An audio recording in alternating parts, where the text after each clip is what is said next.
Obviously, this is Wonderwall. This song started off as a... I'd had the chords for fucking ages.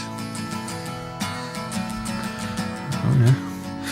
I had the chords for ages and ages and ages. I think the working title of this... Not that there was a working title, but I think when I was going to sing the You're My Wonderwall, I think it was called Wishing Stone for a long time. Which, if you think about it now, is nonsense. I remember there being a fucking debate in the studio about these drums which are about to come in. Because they come in slightly in the wrong place. Which they were meant to do, you know, that's how it was in my head. And I remember the lad with the sunglasses on there was, you know, convinced he knew otherwise. And it just went, an argument went round and round and round for ages till Liam said he was going to refuse to sing it. Which is ludicrous when you think about it now.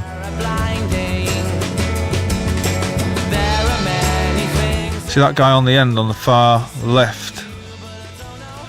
That's a guy called Scott McLeod, because Griggs, bless him, had developed lazy-itis. Masquerading as nervous exhaustion, whatever that means. Maybe he's having a nervous breakdown as well.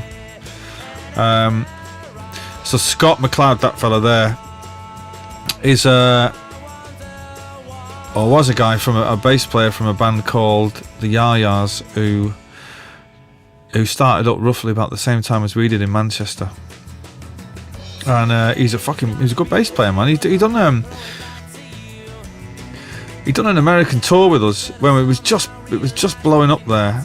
And again, in classic Oasis style, you know, the bass player's fucking quick because his head's up his arse, and then so we get some completely unknown guy.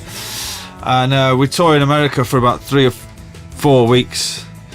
And our tour manager come to the front of the bus one night and said that she'd been talking to Scott and he wants to go home. And we were like, what do you mean you want to fucking go home? And he said he was missing his girlfriend. We were on the way to do David Letterman for the first time, and he just said, I want to go home, I miss my mates and I miss my girlfriend. And I was like, your girlfriend? Fucking hell, you play your cards right here, you'll have about 6 girlfriends by the end of this fucking tour, mate. Never mind the one up back home in fucking Oldham. But anyway, he left.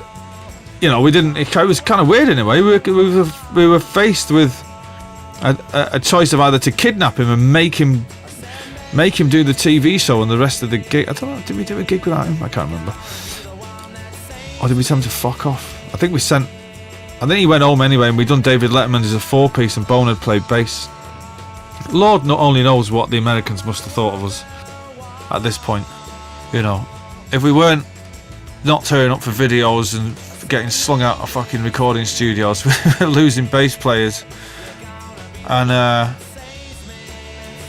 you know, we were on the way to becoming the biggest band in the world there, and we were showing it a healthy degree of contempt, you know, which I think is a good thing. Some bands take being in bands very, very, very fucking seriously, and their careers and all that shite. I think you've got to stay true to yourself, you know. Ultimately. You know, do the graft and all that. You know, try not to let people down and be as reliable as you can, but you've got to stay true to yourself. And when shit happens, shit's just fucking happening. But there you go. That video won an award for most black and white British video ever.